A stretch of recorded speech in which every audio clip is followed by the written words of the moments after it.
Sacred science is a revelation of God through science.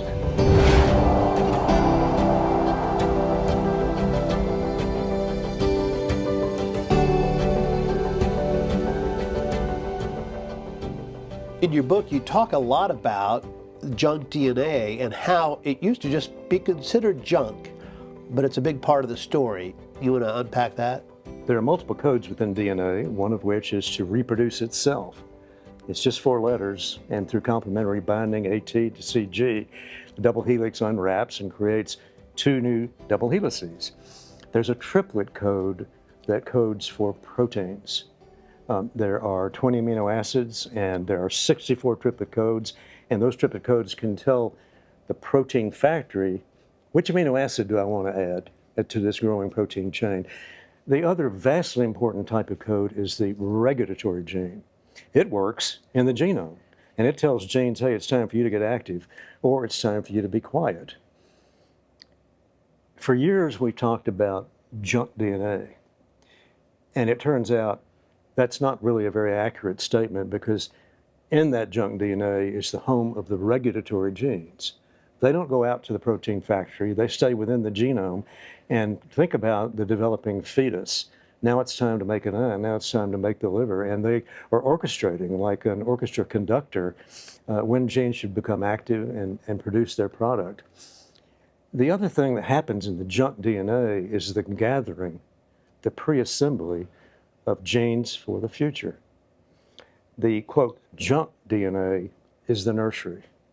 That's where mutations can visit the library of life, bring those new genes back, gather those genes, all 100 necessary for seeing in the dark with sound, and all of a sudden those genes are expressed.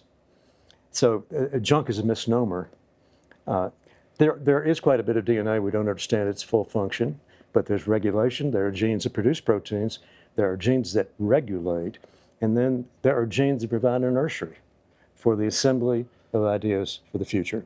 One of the fascinating things happening in your field is that scientists are working together in rapid pace, just a rapid pace. And I was talking with a tech guru, Ben Elmore. I interviewed him in preparation here in Franklin, Tennessee yesterday. He said, we have shifted from a centralized trust model to a decentralized one. Institutional trust is at an all-time low due to shifting power dynamics, a social mindset that promotes extreme individualism, and a failure of those institutions to deliver on their promises. And here's where it's attached to what we're doing here. He goes, Web3, a public ledger blockchain, which allows public proofing to establish authenticity, is a decentralized model responding to loss in trust and confidence in institutions. What's happening is now we have a whole network of people. Whatever's happening in the science field, you've got millions of people weighing in, checking all the facts all the time. And so it's just amazing. As I was asking him, how do we know now when we're reading about sciences, and how do we know, and at least people now are checking each other, and they can't just make statements about science without being called out on it on a blockchain system like this.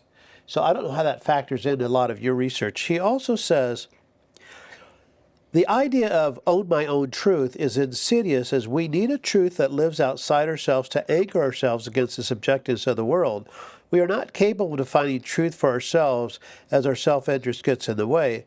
And I think as it relates to this study, he's basically saying, you can believe what you want to believe, but when it comes to the universe, there is a truth about the universe, and we need to pay attention to that. Yes. And there is a truth. What's your view of the truth and all these people weighing in? Everything you do has a barrage of critics. So any response to, this was a tech guru. Well, of course, in the field of medicine and science, we depend heavily upon peer review. For us to publish, it has to pass through hopefully neutral criticism that can review the paper, review the publication, and decide if it adds to scientific knowledge. We've had some disappointing moments in the last few years, particularly with COVID-19. We've had some attempts to delay publication. to slant views in one direction or another. I think that's what actually prompted this. And probably. I don't want to go too deeply into that. It gets into personal issues. Oh yeah, I don't want to do that and either. so forth. But the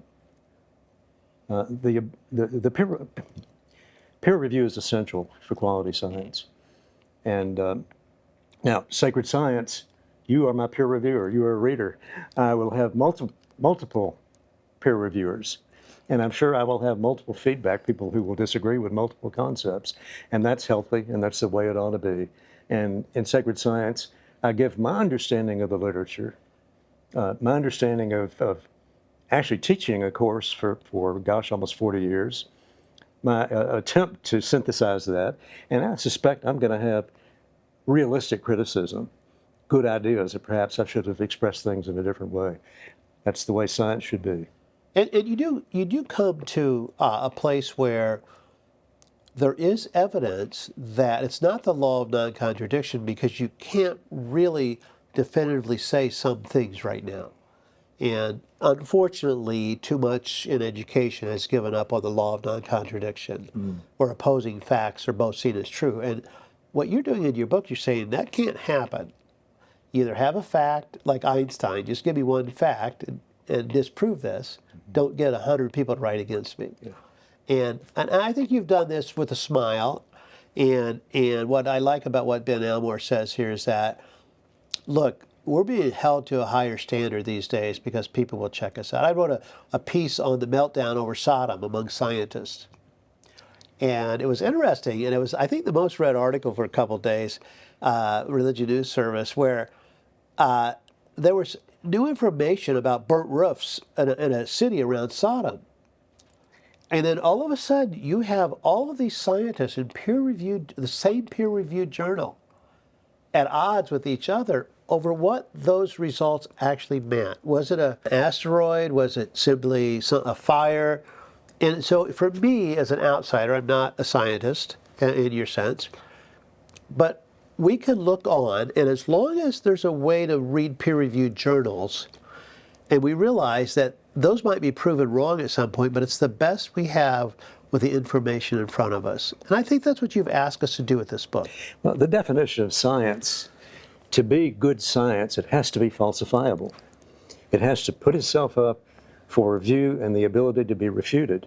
You just can't make a statement. And I'm sure I'll have some refutation of some of the speculation I have in sacred science, because we don't know enough to be definitive. But we do have a good system, and that refutation is necessary, and I stand prepared for the criticism that may come my way. But I think to the opposite extreme, people are not learning enough science. And we have something going on called de-churching. Churches have lost 30% of their congregation in the last, I think, 10 or 20 years. We have this growing number of nuns, and I'm not talking about Catholic NUNs. I'm talking about no faith, NONEs. And I think that's extremely sad. We live in this, I think, near magical universe where you can understand the role of God and creation within it. And to have people leaving church and not following with science, to me, was a good motivation for writing a book. I think it's a great motivation. Ben Elmore closed with this. It's right on the same subject. It goes, unchecked, technology will drive towards self-reliance, not towards each other. Conversely, the church is all about community. We experience God directly and through others and are called to co-labor together in service. And I think you'd say that as well as a scientist. I absolutely would. A lot of discoveries are made, I know, in that epiphany moment, whether, from God or whatever, but I think that's a great statement here. A last question is, your book cover is striking. You have King David on the cover. Mm-hmm. Give us a little insight to the psalm and why you chose that cover. Well, I asked the publisher to make a footnote to explain that that's King David, because people might not understand the figure. And I chose that because of Psalm 8, attributed to King David. And I wish I could quote it verbatim, but it basically says, Lord, O Lord, look at the work of your fingers. Look in the heavens. It's a little bit like Paul saying, we're without excuse, look around us. we have evidence of God abounding. And I thought King David and that psalm was close to the heart of the message I wanted to deliver in sacred science.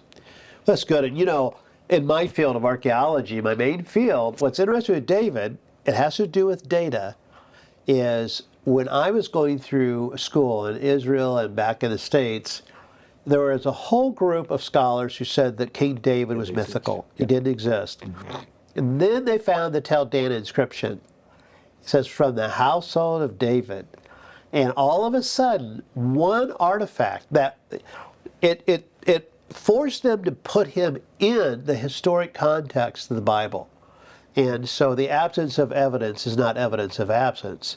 We have to keep that in mind as well. But so David makes sense here, and you talk about in your book too that, yeah, this type of evolution we're talking about is orthodoxy because it's right there in the Scripture. It certainly is. I'm always amazed at looking at Genesis 1. Who wrote this? Who could describe the creation of a universe in light 600 years before Christ?